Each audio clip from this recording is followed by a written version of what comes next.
किसान भाइयों नमस्कार।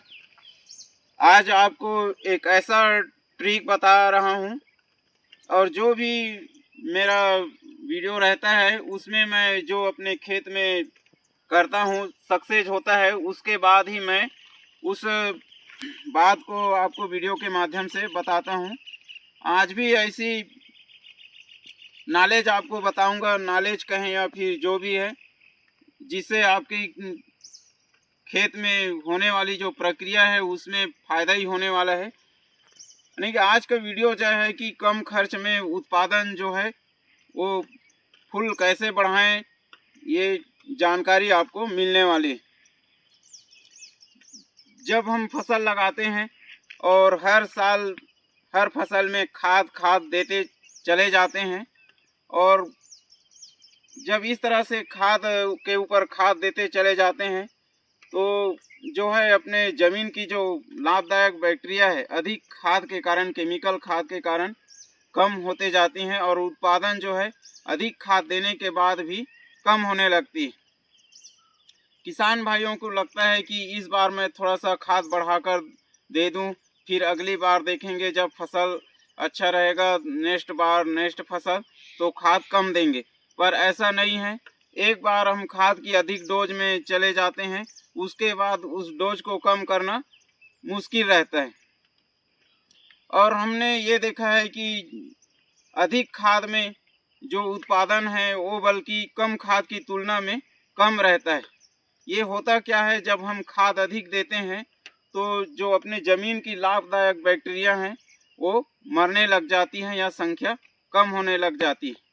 और दूसरा दुष्प्रभाव जो है वो कि अधिक खाद देने के कारण जो है साल्ट की मात्रा बढ़ जाती है और ऐसे कंडीशन में पौधे को फायदा की बजाय नुकसान ज़्यादा होने लगती है।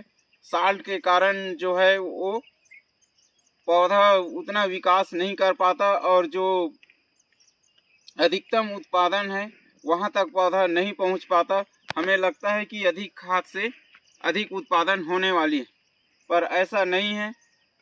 कारण यही है कि अधिक खाद के कारण, रेगुलर जो केमिकल खाद देते हैं उसके कारण बैक्टीरिया की संख्या अब कम होने लग गई है और हमारा जो उत्पादन है वो कम खाद में जो अन्न आता है उसके बजाय अधिक खाद में भी वो उत्पादन नहीं मिल पा रहा है।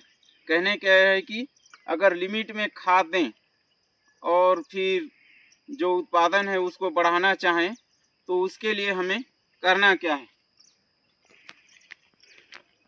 हमें चलाना है एनपीके बैक्टीरिया।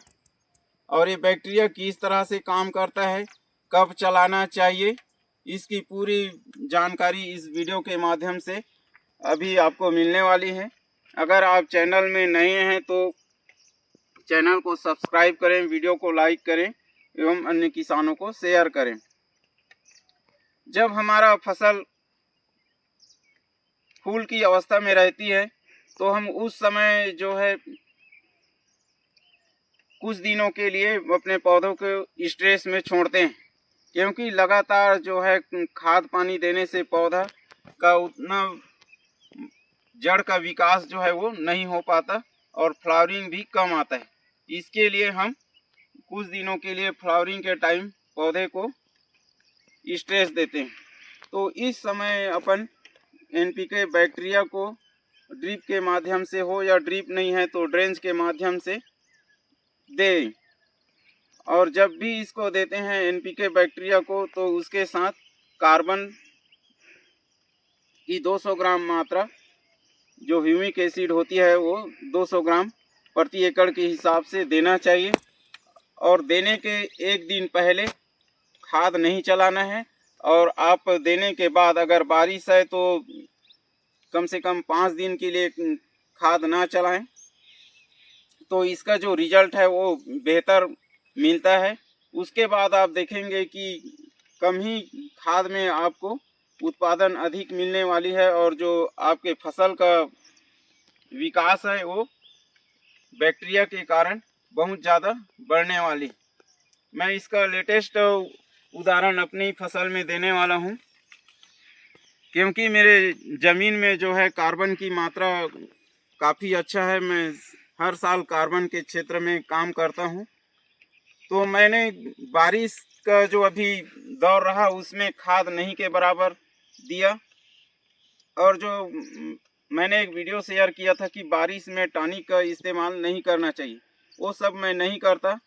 मेरे बाकी किसान भाइयों का कहना है कि हमारे मिर्ची में जो डाई बैक है, जिसे चिनोपोरा भी कहते हैं, वो लगातार आता है और इतना नुकसान करके जाता है कि पूछो मत।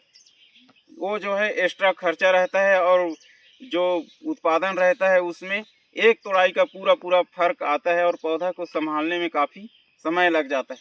पर मैं देखता हूँ कि जिस तरह से मैं टॉनिक का इस्तेमाल नहीं करता और इस तरह से मैं एनपीके बैक्टीरिया वगैरह चलाता हूँ, तो जो मेरा फसल रहता है उसमें मैं अभी तक के चिनापोरा या जो डाई बैक है उसको नहीं देखा। क्योंकि अगर अधिक खाद चलाते हैं, बारिश के दिनों में पौधा को फ्रूटिंग स्टेज में लाना है ऐसे करके, तो जो लसलसा होती है पत्तियाँ, उसमें जो चिनापोरा डाई बैक होता है वो एक तरह से पैरालिसिस की तरह फंगस के अटैक से हो जाता है। वो मेरे यहाँ दिखाई नहीं देता, क्योंकि मेरा जो फसल है एक प्रकार से कहना चाहिए कि नेचुरल अपना ग्रोथ बनाता है और खुद को स्टेबल करता है कि वो बीमारी से लड़ सके। तो आप भी इस तरह से एनपीके बैक्टीरिया अपने फसल में, खेत में चला सकते हैं। बस चलाने का जो ध्यान ये रखना है कि आपको चलाने से पहले भी खाद नहीं देना है और चलाने के बाद 2-3 दिन, कम से कम 5 दिन अगर नहीं देते तो अच्छी तरह से बैक्टीरिया ग्रोथ करता है और आप देखेंगे कि कुछ ही दिनों में आपका जो फसल है वो बहुत स्टैंड होने लगती है और आगे चलकर ऐसे फसल का उत्पादन काफ़ी अच्छा होता है। जब भी आप एनपीके बैक्टीरिया चलाएं, ध्यान रखें कि आप जो है ठंड आने से पहले पहले आप एनपीके बैक्टीरिया चला सकते हैं, क्योंकि ठंड आने के बाद जो है बैक्टीरिया का विकास या डेवलपमेंट जो होता है वो कम होता है।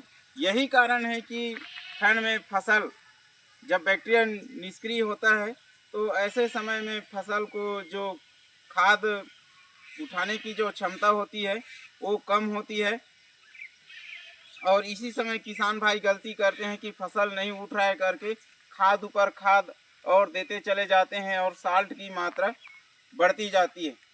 तो इस समय जो ठंड रहती है उस समय बैक्टीरिया निष्क्रिय रहता है या डेवलपमेंट जो है वो कम होता है। तो अब जब भी एनपीके बैक्टीरिया दें, ध्यान रखें कि ठंड आने से पहले पहले आप एनपीके बैक्टीरिया दे सकते हैं। अच्छी रिजल्ट के लिए आपको जो एनपीके की मात्रा है वो 1 लीटर प्रति एकड़ के हिसाब से लेना है और इतना चलाना है कि जड़ के अंतिम छोर तक के या जो बेड है वो पूरा गीला हो जाए, अच्छा से फैल जाए। और इस तरह से ड्रम जो है वो, जिस ड्रम का हम इस्तेमाल करते हैं, जिस ड्रम में सॉल्यूशन बनाते हैं, वो ड्रम अच्छी तरह से साफ़ सुथरा होना चाहिए, खाद का कोई भी अंश उसमें ना रहे। उसके बाद जो है वो इस प्रकार से एक बाल्टी में कार्बन जो ह्यूमिक एसिड है वो 200 ग्राम प्रति एकड़ के हिसाब से लेना है और उसी में एनपीके को मिलाकर सॉल्यूशन तैयार करना है। और उसके बाद आप चाहें तो ड्रिप से हो या फिर ड्रेंच के माध्यम से दे सकते हैं। तो इस प्रकार से जब आपका सॉल्यूशन तैयार होगा या आप फसल को देंगे एनपीके, तो आप देखेंगे कि रिजल्ट जो है वो काफ़ी अच्छा आपको मिलने वाला है।